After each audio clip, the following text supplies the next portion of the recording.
Do you ever feel like you're not as smart as others, or that you just can't seem to get things right?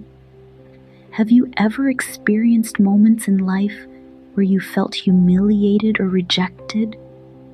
Do you sometimes struggle with feelings of inadequacy or not being good enough? The story of Saint Joseph of Cupertino offers a profound message of hope and reassurance, revealing that even in our darkest moments, God is truly present and working in our lives. His story is a testament to the extraordinary ways in which God can work through the most unlikely of individuals, and reminds us that God's ways are not our ways, and that He often chooses the most unlikely individuals to accomplish His extraordinary plans. Saint Joseph was born in the year 1603 at Cupertino in the Diocese of Nardo in the Kingdom of Naples. Joseph's childhood was unhappy since his widowed mother considered him a nuisance and treated him severely. He became extremely absent-minded and wandered around town with his mouth open. He was described as the dullest child in the village by one of his teachers. A sudden noise, such as the ringing of a church bell, would make him drop his school books on the floor. He would sit with his companions after school hours and try to talk like them, but every time his conversation would break down, he could not tell a story to the end, no matter how he tried. His very sentences would stop in the middle because he could not find the right words. No one wanted to be his friend. Even his mom was ashamed of him and gave him lots of grief. This made him an object of fun for his school friends and neighbors. He knew that he was not clever, and that he was clumsy, bad-tempered, and had trouble relating to other people. Joseph had a very strong faith. He was very humble and accepted all his suffering as the will of God. His pious qualities went unnoticed by his family and the people who lived in Cupertino because he appeared to be incompetent and forgetful. When he could not succeed in school, his mother did everything she could to find a trade for him. Apprenticed to several different tradesmen, he seemed disinterested, incapable, or as if his mind were constantly wandering. Each craftsman dismissed Joseph after only weeks on the job. Called to holiness from a young age, he was drawn to prayer and heaven, but failed to please anyone who could help him make his way in the world. A debilitating episode of ulcers in his childhood was miraculously healed after a hermit anointed him with oil from a lamp burning in honor of Our Lady of Grace. One day something happened that changed Saint Joseph of Cupertino's life. A friar came into the village begging for bread. Saint Joseph thought to himself, "I might be horrible at everything, but surely I am good at begging for bread." So he decided to become a Franciscan, but was denied entry because of his difficulties in school. So he joined the Capuchins, another religious order.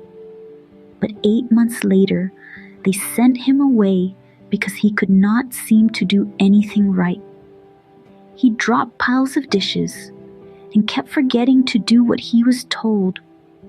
They proclaimed him too difficult to teach, complaining that he was given to fits of piety that were distracting and problematic in community life. Joseph sadly returned home. He looked like a failure to his family and friends.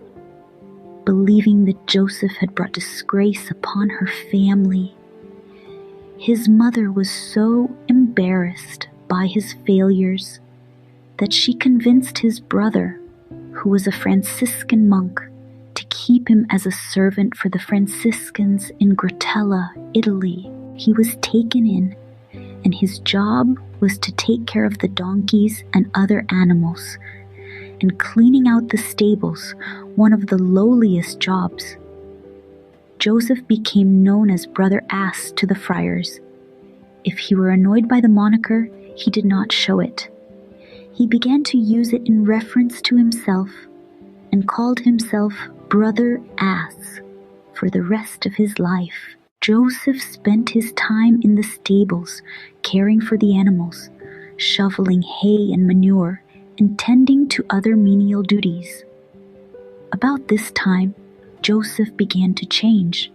He grew more humble and gentle, more careful and successful at his work. He had time to unite his heart to God in prayer, growing in virtue and humility while learning things directly from God. He also began a life of penance that seemed to bring him great joy and peace. The consistent work and community life seemed to suit Joseph, and he became more trustworthy and capable. He had a certain humility and sweetness and was diligent in his prayer and devotional life. The friars noticed a change in Joseph over time. Within a few years, he was accepted as a full brother in the community, impressed by his gentleness, simplicity, and humility. They agreed to admit him to priestly studies after a visit from their bishop, who saw in Joseph the heart of a mystic. Though he struggled with his studies and had nothing to offer in the way of eloquence, by God's miraculous intervention, Joseph completed his studies. He became deacon first and then was ordained as a priest in 1628. As he progressed, one thing became clear, that what were being previously thought to be mental lapses and intellectual inferiority were actually mystical experiences occurring since his childhood. During the oral examination for the diaconate, the bishop asked Joseph to answer the one question on the only biblical text Joseph knew by heart and that he loved to expound upon. He was asked randomly by the bishop to elaborate on "Blessed is the womb that bore thee." Joseph's response was profound, and he was able to expound on it with success. A year later came the tests for the priesthood. All the postulants except Joseph were very well prepared. The bishop called on a number of the smart candidates, who responded superbly. Supposing that all were at the same intellectual level, the bishop approved all of them without questioning the rest. Joseph was among the candidates who were asked nothing. After his ordination, Joseph's life came in tune with the divine in a new and radical way. His life as a priest was a long succession of visions and other heavenly favors. After his ordination, it is claimed that he began to levitate while saying the Mass or while reciting the prayers of the church. He frequently fell into contemplative ecstasy and could not be awakened even with pinches or blows. He would be so deep in prayer that his body could ascend towards heaven, and he would be seen floating in the air in a kneeling position. He could be moved to an ecstatic state by a holy picture or the mention of the name of God, the Blessed Virgin Mary, or one of the saints. He was friends to animals in a way that surpasses even Saint Francis of Assisi. During Mass or prayer, he would often be lifted from his feet.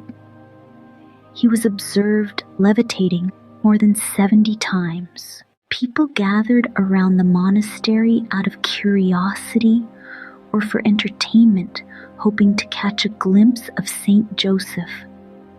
Some of those who witnessed these mystic experiences saw them as a sign of Joseph's great holiness, purity, and humility.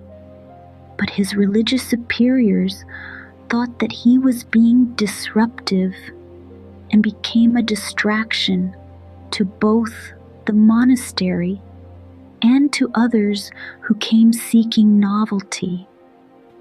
Some denounced him and accused him of witchcraft. He was not allowed to offer Mass or pray in public, or even to eat his meals with his brothers.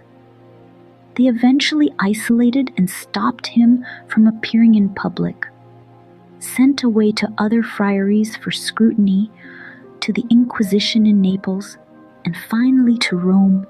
He was confined and kept in seclusion. For 35 years, he was made to stay in his room in the monastery, where he had a private chapel. He gave himself up entirely to a life of humiliation, mortification, and obedience. His life was one of uninterrupted union with God. Everything in nature lifted him up to heaven and to the supernatural. He fell ill at the age of 60 and died on September 18, 1663. This holy man spent his last hours in union with God, completely immersed in his love. He is the patron of students preparing for exams, pilots, and aviators. There is great devotion to Saint Joseph of Cupertino among school, college, and university students who request his intercession and intervention when preparing for exams. He looked like a failure to his family and friends, but our loving God had great things stored for him. God does not care how smart you are. To do God's will, one does not need intelligence, but love. With whomsoever proceeds in this way, God disposes of everything to carry out his plans for that soul. For this reason, even before seeking to know a man's talents, one must ask whether he loves God and knows God's plans for himself. Saint Joseph of Cupertino's life reminds us that our value and intelligence are not defined by worldly standards. Rather, it is our faith and openness to God's grace that can lead to extraordinary feats, even in the midst of our perceived weaknesses. Let us take comfort in the knowledge that God's plan for us is perfect, and that He can use even the most unlikely among us to accomplish His extraordinary purposes. Dear Saint Joseph of Cupertino, pray for us.